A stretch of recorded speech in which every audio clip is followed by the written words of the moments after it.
Sukihoto, Namo Buddhaya. Namo Buddhaya. Sungguh berbahagia kita dapat berkumpul kembali pada kesempatan ini untuk mendengarkan dan belajar tentang Dhamma yang telah dibabarkan oleh Buddha. Tapi sebelum itu, biarkan saya memperkenalkan diri dan narasumber kita pada kesempatan hari ini.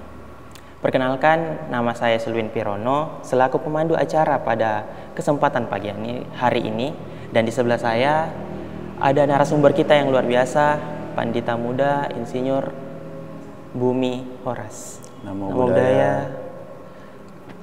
Baik, mungkin kita langsung saja ya, tanpa berlama-lama lagi untuk mempersingkat waktu juga. Langsung saja, silakan Romo untuk membawakan, kalau boleh tahu, apa tema hari ini Romo? Ya, kita bahas hari ini adalah fakta kehidupan di saat Waisak. Ya, karena kebetulan lagi Waisak juga ya. Ya. Boleh tahu alasannya untuk dibawain yang temanya itu? Ya, mengapa tertarik membahas tentang fakta kehidupan? Karena pada saat Waisak itu kita memperingati 3 peristiwa. Nah, 3 peristiwa ini kelahiran Pangeran Siddhartha, kemudian beliau menjadi petapa dan mencapai kesempurnaan. Pada saat mencapai pencerahan sempurna, itu peristiwa kedua. Dan setelah 80 tahun usia beliau kemudian mangkat parinibbana. Itu adalah peristiwa yang ketiga. Jadi 3 peristiwa: kelahiran, mencapai pencerahan sempurna, dan mangkat di usia 80 tahun.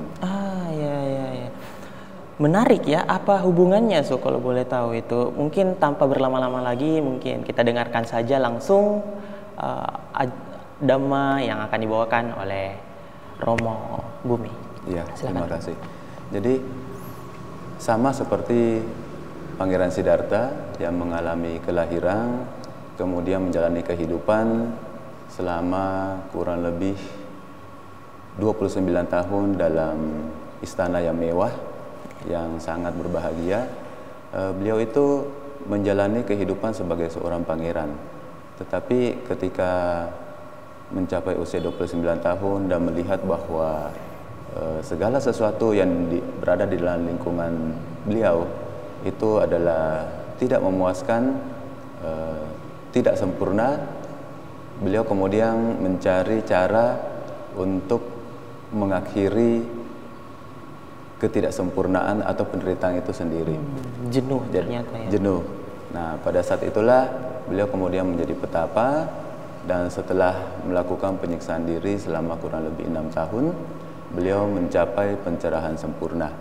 Nah, pencerahan sempurna di usia 35 tahun, kemudian beliau mulai membagikan Dhamma kepada kita selama 45 tahun, sampai akhirnya beliau parinibbana. Apa hubungannya dengan kita? Kita sebenarnya juga mengalami hal yang sama dengan guru agung kita. Jadi kita mengalami kelahiran, kemudian kita melalui proses kehidupan yang panjang, dan kemudian kelak, dan itu adalah hal yang pasti, kita pun akan meninggal.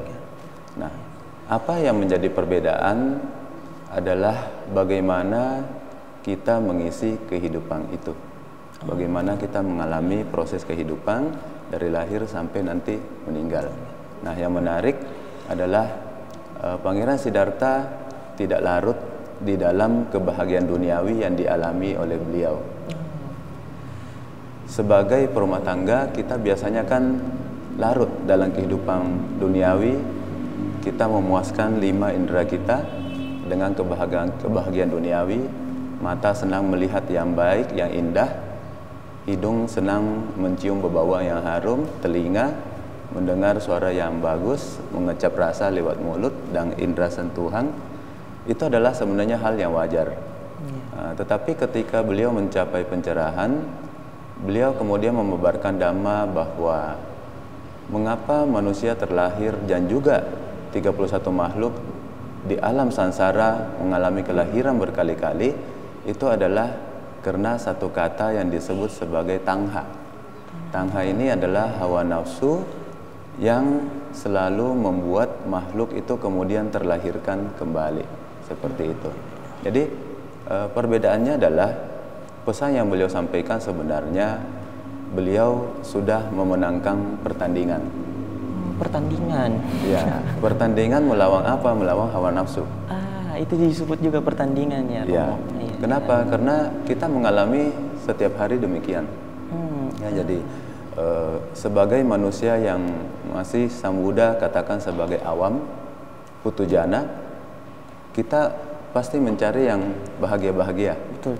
Kita jarang di dalam kehidupan kita sambuda mengajarkan ada 3 akar. Jadi ketika kita mempunyai loba keserakahan, maka segala sesuatu yang menyenangkan kita akan berusaha tarik. Kita akan berusaha memeluk, kita akan berusaha merangkul, seperti itu. Nah, berbeda kalau kita mendapatkan sesuatu hal yang tidak menyenangkan, kita akan berusaha menolak. Kita berusaha menjauh, kita berusaha tidak berlama-lama seperti itu. Nah, kemudian akar keburukan yang ketiga itu adalah kebodohan batin. Nah, ketika keserakahan muncul, kebodohan batin muncul. Jadi selalu ditemani kebodohan batin. Kenapa dua-duanya bisa muncul? Seseorang bisa serakah karena tidak bisa membedakan mana bermanfaat, mana tidak. Mana benar, mana tidak. Itu kebodohan batin. Kebodohan batin berada di belakang semuanya. Jadi ketika keserakahan muncul, kebodohan batin ada backing di belakang. Sama seperti kebencian. Melihat sesuatu yang tidak menyenangkan, timbullah kebencian. Kebodohan batin ada di belakang. Jadi kebodohan batin membuat seseorang tetap mencengkram kebencian itu dengan kuat. Sama seperti ketika berselisih, kadang-kadang musuh itu sudah tidur lelap, lawan berselisih kita sudah tidur lelap, kita aja yang sibuk tidak bisa tidur. Kenapa? Karena benci. Karena kebencian itu memang Sang Buddha katakan tidak ada kebencian yang begitu tidak ada cengkeraman yang begitu kuat dibanding cengkeraman dari kebencian. Kemudian Sang Buddha mengatakan tentang loba atau serakah itu tidak ada api yang lebih panas daripada loba atau tangha itu sendiri. Nah, tadi saya mengatakan bahwa Sang Buddha sudah memenangkan pertandingan. Kenapa? Karena berhasil menaklukkan loba, dosa, dan moha, keserakahan, kebencian, dan kebodohan batin di dalam dirinya. Nah, setelah mencapai pencerahan itu, beliau juga kemudian membabarkan resep untuk mengakhiri dan memenangkan pertandingan. Ada resepnya juga, kayak dokter ya? Iya, betul. Sang Buddha betul seperti dokter. Kenapa? Dokter yang baik itu bisa menyembuhkan pasien. Ya, betul. Jadi dokter yang baik melihat pasien yang sakit, memberikan resep, dan ketika pasiennya itu meminum sesuai dengan resep yang dibuka, obat yang diberikan, dia bisa sembuh. Nah, dokter yang baik adalah dokter yang bisa membuat resep yang baik dan ada pasien yang sembuh. Nah, kenapa sampai Sang Buddha dikatakan juga seorang dokter? Karena memang ketika beliau mengajarkan Dhamma selama 45 tahun, dikatakan di dalam Tipitaka, jutaan makhluk itu juga mencapai hasil yang sama seperti beliau. Nah, makhluk-makhluk ini bukan cuma manusia. Jadi di dalam dewa, di alam Brahma, rupa Brahma, arupa Brahma.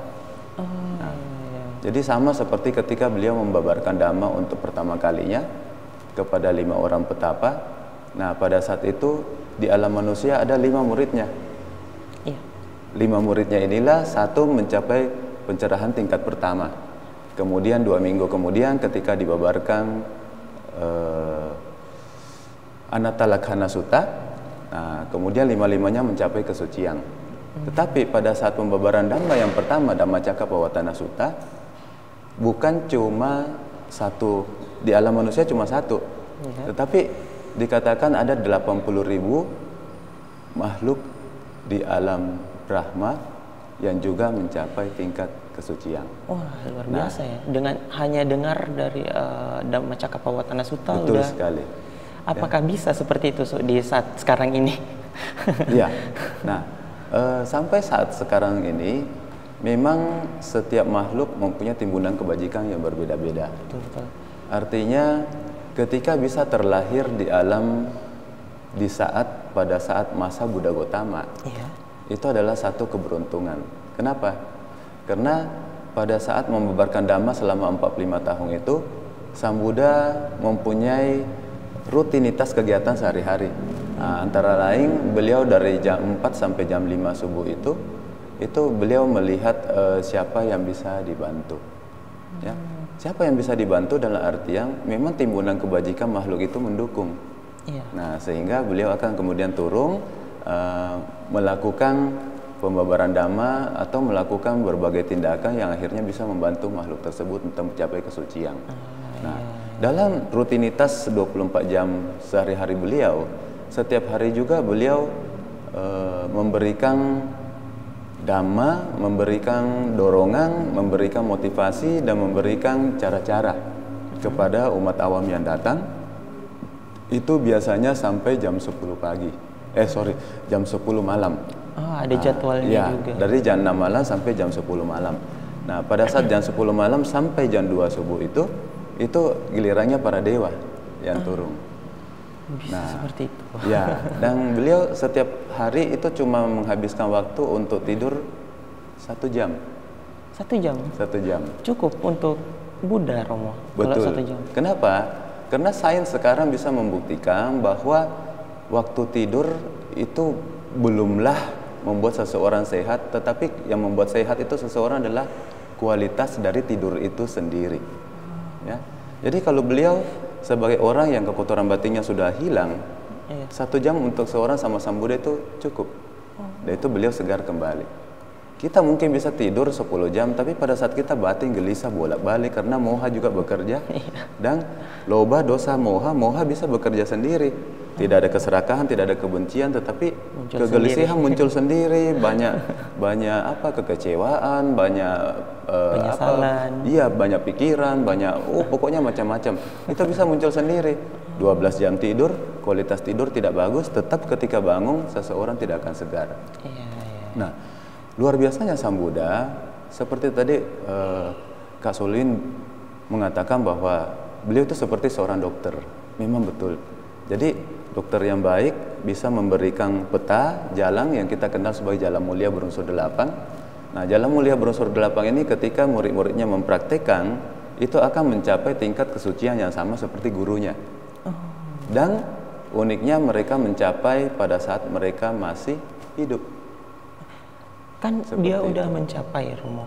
Ya. Buddha kan mencapai arahat juga, dan murid-muridnya mencapai arahat. Betul. Kenapa murid-muridnya tidak disebut Buddha juga? Kan sama-sama arahat. Ya, betul. Sebenarnya murid-murid beliau itu disebut juga Buddha. Tetapi kita perlu mengetahui bahwa Buddha itu ada 3 jenis. Jadi sama-sama Buddha. Nah, guru agung kita Buddha Gotama itu disebut sebagai sama-sama Buddha. Kenapa? Karena dia mencapai kesucian atas usaha sendiri. Tidak main-main. Kalau kita melihat riwayat dari Sang Buddha, itu beliau mencapainya setelah 4 asangkaya kappa tambah 100.000 kappa. Nah, murid-murid beliau, apakah para Arya Sangga, ya? Jadi Arya Sangga itu ada 4 jenis. Mereka juga mencapai tingkat kesucian. Nah, mereka disebut sebagai Sawaka Buddha. Kenapa Sawaka Buddha? Karena mereka mencapai kesucian karena ada seorang guru yang menuntun. Seperti itu, ya. Jadi sama seperti kalau Kak Suki nanti sudah mencapai kesucian juga, semoga ya. Nanti saya menyusul. Nah, itu juga dikatakan sebagai Sawaka Buddha. Tetapi singkatnya biasa kita katakan sebagai arahat saja. Arahat itu orang yang telah menghancurkan kotoran batin, dan ketika mengalami kematian inilah yang terakhir kalinya. Tidak ada lagi kelahiran-kelahiran berikutnya, seperti itu. Nah, Buddha yang jenis ketiga itu dikatakan sebagai Pacika Buddha. Pacika Buddha ini akan muncul di masa-masa ketika ajaran sama-sama Buddha itu sudah mulai hilang. Ya, jadi Sang Buddha sudah mengatakan bahwa kelak di kemudian hari Dhamma itu akan memudar. Jadi ada yang mengatakan bahwa ini adalah Dhamma, ternyata sudah melenceng sangat jauh. Pada saat itu seorang biku hanya mengikatkan kain kuning atau pita kuning di jarinya, tetapi dia juga sudah hidup berkeluarga. Padahal kita tahu bahwa menjadi seorang biku itu kan menjauhi duniawi. Jadi tidak berkeluarga lagi seperti kita. Kenapa? Karena mereka memakai jalan tol, Jalan Mulia Bondowoso 8, tapi pakai jalan tol. Sudah mengurangi hubungan dengan duniawi supaya bisa mencapai tingkat kesucian dengan cepat pada masa kehidupan ini. Seperti itu. Jadi pada saat itulah nanti sebelum kiamat, ya, sebelum kiamat, karena 7 matahari berdekatan orbit, ya, ini yang unik juga ya. Justru sains sekarang itu begitu luar biasa, bisa melihat bahwa memang tata surya kita itu besar, bukan cuma satu bumi, bukan cuma satu matahari, tetapi luar biasa ya. Jadi sebelum 7 matahari itu berdekatan orbit dan kita kiamat, nanti akan ada lagi yang namanya pacika-pacika Buddha, ya. Itu mereka muncul di saat sama ajaran dari sama Sang Buddha itu sudah tidak ada lagi, seperti itu. Jadi 3 jenis Buddha, tetapi semuanya mencapai tingkat kesucian sama yang disebut sebagai arahat. Jadi dulu sebelum ada Buddha Gautama, nggak ada Buddha atau ada Buddha? Iya, jadi Buddha Gautama adalah Buddha ke-25 dari urutan pada masa beliau bertekad di hadapan Buddha Dipangkara. Dan dihitung dari masa itu dia adalah Buddha ke-28 pada saat dihitung dari 3 sama Sang Buddha yang pernah ada di bumi ini. Ya, jadi uniknya bumi kita ini itu sudah memiliki 3 sama Sang Buddha sebelumnya. Jadi Kakusanda, Konagamana, Kasapa, kemudian yang mulia Buddha Gautama sekarang 2600 tahun lalu beliau pernah hidup, dan nanti setelah Dhamma itu memudar akan muncul seorang sama Sang Buddha lagi yang disebut Buddha Maitreya. Dan berikutnya juga seperti itu. Jadi ketika satu bumi itu hancur, bisa jadi bumi itu beruntung ada seorang sama Sang Buddha muncul di sana, atau 2, 3, 4, 5. Nah, bumi kita ini dikatakan Badakapa, bumi yang beruntung. Kenapa? Karena bumi kita ini bisa muncul 5 sama Sang Buddha. Dan itu unik. Kalau kita melihat di Buddha Wansa, dalam perjalanan yang begitu panjang, sejak beliau bertekad di hadapan Buddha Dipangkara sampai beliau mencapai tingkat kesucian sendiri, itu ada 25 Buddha. Di dalam bumi yang hancur, terbentuk dan sebagainya, itu di dalam ini itu iya. Jadi kita beruntung bisa ada 5. Ada bumi yang cuma 1 Buddha sama Sang Buddhanya. Ada juga bumi-bumi lain yang tidak ada sama Sang Buddha. Seperti itu. Seperti itu. Multiverse ya. Sudah kayak film. Betul. Justru kita berbahagia sih, karena dengan sains yang begitu modern, banyak dhamma, ajaran-ajaran beliau itu bisa dibuktikan. Termasuk tentang kelahiran kembali. Mengapa Sang Buddha mengatakan, saya mengatakan bahwa Guru Agung kita memenangkan pertandingan? Karena sekarang ada cabang dari sains yang disebut hipnoterapi. Hipnoterapi itu bisa melihat apakah memang kelahiran kembali itu ada. Wah, bisa begitu sekarang ya? Iya. Kalau zaman Sang Buddha dulu, beliau cukup mengajar orang-orang dan memang masanya kan berbeda. Zaman dulu orang-orang ketika Sang Buddha mengatakan dalam kelahiran lampau kamu adalah begini. Mereka bermeditasi dan mereka bisa melihat, oh ya ternyata betul. Sekarang zaman berbeda. Orang-orang bukanlah masa untuk bermeditasi. Orang-orang mulai meninggalkan itu. Orang-orang lebih senang dengan hal-hal yang praktis, yang cepat, yang memudahkan mereka. Dan siapa yang bisa membantu kita untuk melihat? Itulah yang disebut sains. Dengan hipnoterapi, para dokter di Jerman sejak dulu ya, itu sudah membantu banyak pasien untuk sembuh dari fobia dan macam-macam. Banyak kisah. Ada yang takut dengan air. Ya, takut dengan air. Jadi dia bawa anaknya untuk berenang saja di kolam kecil. Itu takutnya minta ampun, dia takut tenggelam. Pergi ke dokter kiri kanan, kenapa? Tidak bisa sembuh. Pergi ke hipnoterapi, dan ini cerita ini itu sudah ada ketika saya SMA. Pertama kenal Dhamma. Nah, pada saat dibawa ke hipnoterapi, di hipnoterapi itu bisa dilihat kenapa dia akhirnya takut. Oh, karena ternyata dalam kehidupan lampau dia adalah seorang putri yang ketika kerajaan papanya diserang, Dia tenggelam. Dia menenggelamkan diri.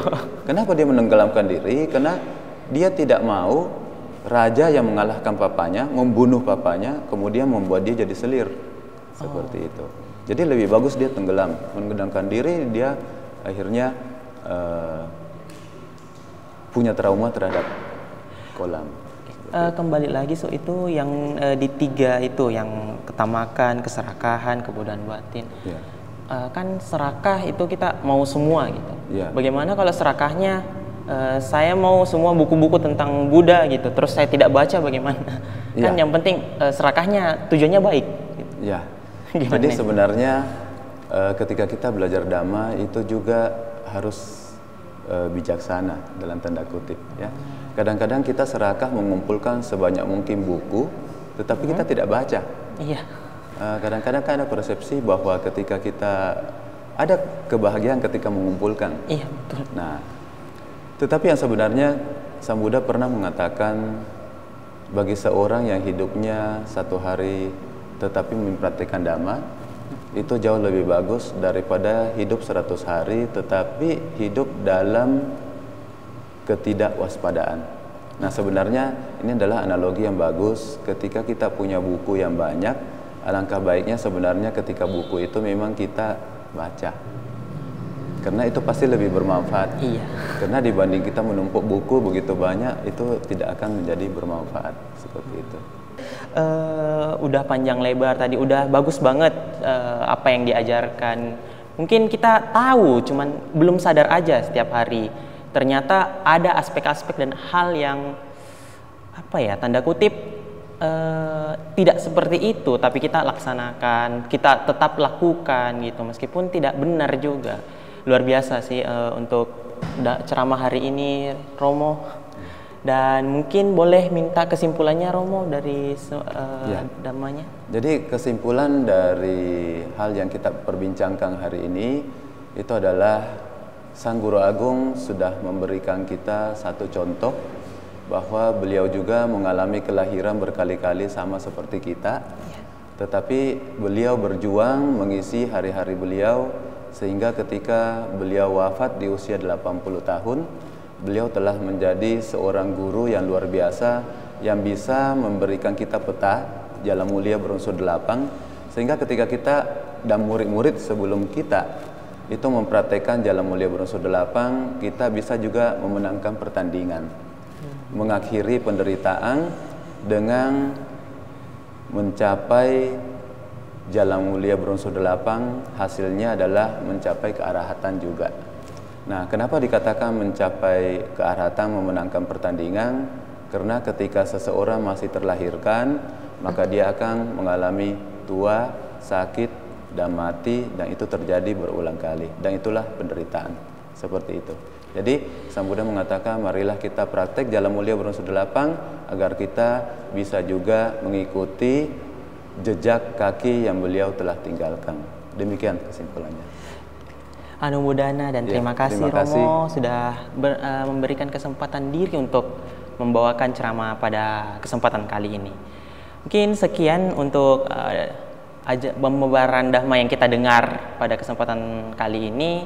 Mohon maaf bila saya atau narasumber dan rekan-rekan kerja sekalian ada kesalahan atau kata-kata yang kurang berkenan. Mungkin sekian Dhamma Desana untuk kesempatan kali ini.